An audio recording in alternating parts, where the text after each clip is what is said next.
Informativo 1132 de 2024 do STF. Data de divulgação 19 de abril de 2024. Este informativo foi retirado do site do STF.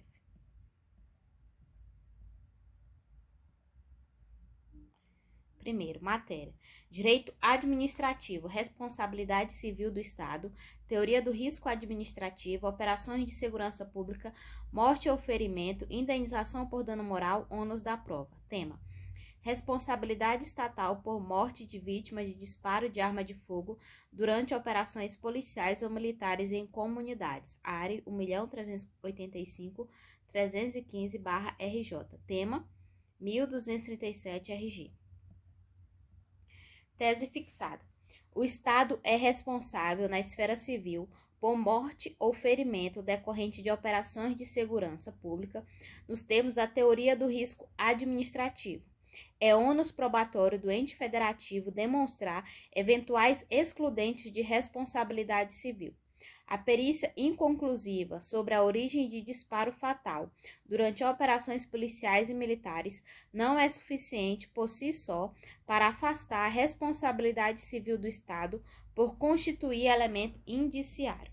Resumo: em operações de segurança pública, à luz da teoria do risco administrativo, será objetiva a responsabilidade civil do Estado quando não for possível afastá-la pelo conjunto probatório, recaindo sobre ele o ônus de comprovar possíveis causas de exclusão. Nesse contexto, o Estado apenas será responsabilizado se o dano for consequência de ação ou omissão do poder público, visto que o texto constitucional não adota a teoria do risco integral. Essa relação de causalidade é imprescindível, de modo que, para que a responsabilização seja afastada, o poder público deve demonstrar, nos casos concretos, que os seus agentes não deram causa à morte ou ao ferimento. Conforme a jurisprudência desta Corte, a exclusão da responsabilidade estatal depende da comprovação de alguma causa interruptiva do nexo de causalidade, força maior, caso fortuito, fato exclusivo da vítima ou de terceiro.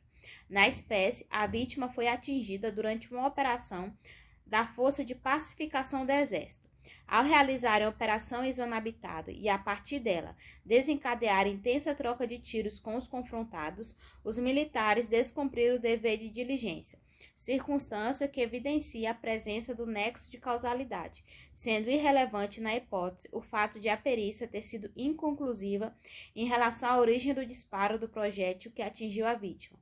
Por outro lado, como a Polícia Militar do Estado do Rio de Janeiro não participou da intervenção, a condenação no caso concreto é cabível somente à União. Com base nesses entendimentos, o plenário, por maioria, ao apreciar o tema 1237 da repercussão geral, deu parcial provimento ao recurso extraordinário para condenar somente à União a indenização postulada e fixou a tese anteriormente citada. Legislação pertinente. Artigo 37 da CF. A administração pública, direta e indireta, de qualquer dos poderes da União, dos Estados, do Distrito Federal e dos municípios, obedecerá aos princípios de legalidade, impessoalidade, moralidade, publicidade e eficiência e também ao seguinte. Parágrafo 6º. As pessoas jurídicas de direito público e as de direito privado, prestadoras de serviços públicos, responderão pelos danos que seus agentes, nessa qualidade, causarem a terceiros, assegurado o direito de regresso contra o responsável nos casos de dolo ou culpa. Próximo. Direito ambiental. Matéria. Direito ambiental. Proteção do meio ambiente. Amazônia Legal. Desmatamento ilegal. Política ambiental. Processo de reconstitucionalização ambiental. Tema: proteção da Amazônia Legal. Política ambiental. Omissão do governo federal e reconstitucionalização do combate. ADPF 760/DF e ADO 54/DF. Resumo: não há estado de coisas inconstitucionais na política ambiental de proteção do bioma amazônico, uma vez que está em curso um processo de retomada do efetivo exercício desse dever constitucional.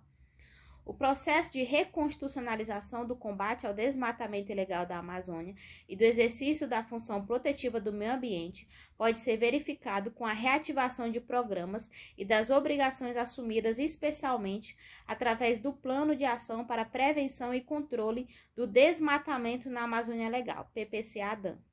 Assim, embora se identifiquem falhas estruturais na realização de políticas públicas do governo federal, afasta-se o reconhecimento de violação massiva de direitos fundamentais na referida política ambiental. A proteção do meio ambiente não é uma opção política, mas um dever imposto pelo próprio texto constitucional, artigo 225 da CF.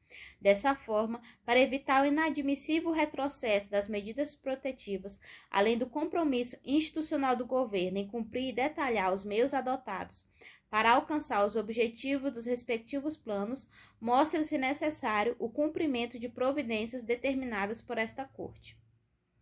Entre as determinações merecem destaque a redução do índice de desmatamento na Amazônia Legal para a taxa de 3.925 km anuais até 2027, correspondente a 80%, e a continuidade de ações para que os níveis de desmatamento ilegal em terras indígenas e em unidades de conservação seja reduzido a zero.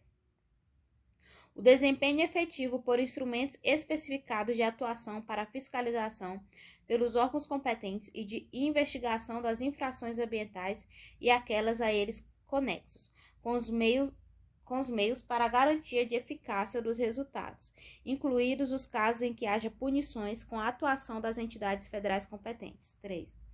A transparência na disponibilização de informações sobre o cumprimento do PPC-DAM e dos comandos determinados por esta Corte, com a apresentação de relatório em linguagem clara e acessível em sítio eletrônico a ser indicado pela União em até 15 dias e com atualização mensal com ampla publicidade.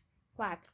A abertura de crédito extraordinário ainda no exercício financeiro de 2024, para assegurar a continuidade das ações governamentais com a notificação do Congresso Nacional sobre essa decisão. Com base nesses e outros entendimentos, o plenário, em apreciação conjunta por maioria, não declarou o estado de coisas inconstitucional e, alternativamente, ao reconhecer a existência de falhas estruturais na política de proteção à Amazônia Legal, determinou ao governo federal que assuma um compromisso significativo, meaningful engagement, referente ao desmatamento ilegal da floresta amazônica. Por unanimidade, julgou parcialmente procedente as ações para fixar as providências e determinações registradas nas respectivas atas de julgamento.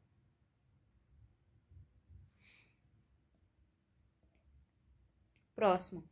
Matéria: Direito Constitucional, Controle de Constitucionalidade, Ação Direta de Inconstitucionalidade Estadual, Recursos, Competência Interna do STF para processar e julgar. Tema: ADIs estaduais, Delimitação da competência interna dos órgãos do STF para processar e julgar recursos contra decisões monocráticas em área e RE. RE 913.517 QO/SP. Resumo: compete ao plenário do STF processar e julgar agravos internos e embargos de declaração em recursos extraordinários, RE, e em recursos extraordinários com agravos, ARE, interpostos em face de acordos proferidos no bojo de ações diretas estaduais, dado o caráter objetivo dessas demandas. A referida competência abrange os recursos internos manejados tanto em relação ao tema de fundo como em relação a aspectos processuais, assim como para proceder à eventual modulação dos efeitos decisórios. Conforme a jurisprudência desta Corte, as ADIs estaduais, mesmo quando remetidas ao STF pela via do ARE ou de RE, conservam sua feição objetiva. Assim, as decisões de mérito deste tribunal contra acordos proferidos em sede de controle concentrado de constitucionalidade estadual ostentam eficácia erga omnes e efeito vinculante. Ademais, a técnica decisória da modulação dos efeitos é indissociável da declaração de inconstitucionalidade da norma jurídica, motivo pelo qual não é adequado cindir o julgamento para submetê-la a órgão diverso daquele que assentou a incompatibilidade do preceito legal com a Constituição Federal. Com base nesses entendimentos, o plenário, por unanimidade, resolveu a questão de ordem para estabelecer a competência do plenário do Supremo Tribunal Federal em quaisquer hipóteses para processar e julgar agravos internos e embargo de declaração em recursos extraordinários e recursos extraordinários com agravos interpostos em face de acórdãos proferidos em ações diretas estaduais. E 2. A obrigatoriedade de submissão dos recursos internos ao plenário para todos os julgamentos iniciados a partir da publicação da ata desta questão de ordem. Próximo. Tema: Direito Processual Penal, habeas corpus, busca pessoal, elementos indiciários, fundada suspeita, direito constitucional, direitos e garantias fundamentais, objetivos fundamentais. Tema: Abordagem policial e filtragem racial, HC 208.240/SP. Tese fixada. A busca pessoal, independente de mandado judicial, deve estar fundada em elementos indiciários objetivos de que a pessoa esteja na posse de arma proibida ou de objetos ou papéis que constituam um corpo de delito, não sendo lícita a realização da medida com base na raça, sexo, orientação sexual, cor da pele ou aparência física. Resumo. A busca pessoal sem mandado judicial não pode ser motivada pela raça, sexo, orientação sexual, cor da pele ou aparência física da pessoa, sendo vedadas generalizações fundadas em elementos discriminatórios de qualquer natureza para a suspeita policial. A Constituição protege a intimidade e a vida privada como direitos individuais, artigo 5º, inciso 10 da CF. E tem, dentre os seus objetivos, a construção de uma sociedade justa, plural e solidária, sem preconceitos de origem, raça, sexo, cor, idade e quaisquer outras formas de discriminação. Artigo 3º, inciso 1 e 4 da CF. Conforme jurisprudência desta Corte, a busca pessoal em face do constrangimento que causa exige fundada suspeita em elementos indiciários objetivos e concretos que indiquem a sua necessidade no sentido de a pessoa estar na posse de arma proibida ou de objetos ou papéis que constituam um corpo de delito. Ela não pode, portanto, se fundar em parâmetros unicamente subjetivos. Na espécie, a abordagem policial não foi motivada pelo perfilamento racial, mas por outros elementos, em especial a localidade na qual o sujeito se encontrava e atitudes consideradas típicas da traficância. Por outro lado, é inaplicável o princípio da insignificância ao crime de tráfico de drogas, assim como é inviável o reexame de elementos fáticos probatórios em sede de habeas corpus no âmbito desta Corte. Com base nesses e outros entendimentos, o plenário, por maioria, denegou a ordem e, por unanimidade, fixou a tese anteriormente citada. Legislação pertinente. Artigo 240 do Código de Processo Penal. A busca será domiciliar ou pessoal. Parágrafo 1º. Proceder-se-á a busca domiciliar quando fundadas razões autorizarem para a. Prender criminosos. B. Apreender coisas achadas ou obtidas por meios criminosos. C. Apreender instrumentos de falsificação ou de contrafação e objetos falsificados ou contrafeitos. D. Apreender armas e munições e instrumentos utilizados na prática de crime ou destinadas a fim delituoso. E. Descobrir objetos descobrir objetos necessários à prova de infração ou à defesa do réu. F. Apreender cartas abertas ou não destinadas ao acusado ou em seu poder quando haja suspeita de que o conhecimento do seu conteúdo possa ser útil à elucidação do fato. G. Apreender pessoas vítimas de crimes. H. Colher qualquer elemento de convicção. Parágrafo 2º. Proceder-se-á à busca pessoal quando houver fundada suspeita de que alguém oculte consigo arma proibida ou objetos mencionados nas letras B a F e letra H do parágrafo anterior. Artigo 244. A busca pessoal independerá de mandado, no caso de prisão ou quando houver fundada suspeita de que a pessoa esteja na posse de arma proibida ou de objetos ou papéis que constituam um corpo de delito ou quando a medida for determinada no curso de busca domiciliar. Próximo, matéria. Direito tributário, contribuição social, PIS, COFINS, locação de bens móveis e imóveis, base de cálculo, faturamento, receita bruta. Tema: PIS e COFINS.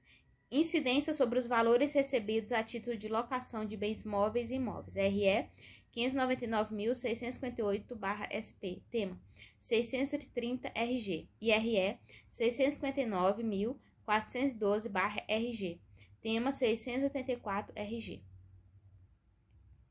Tese fixada.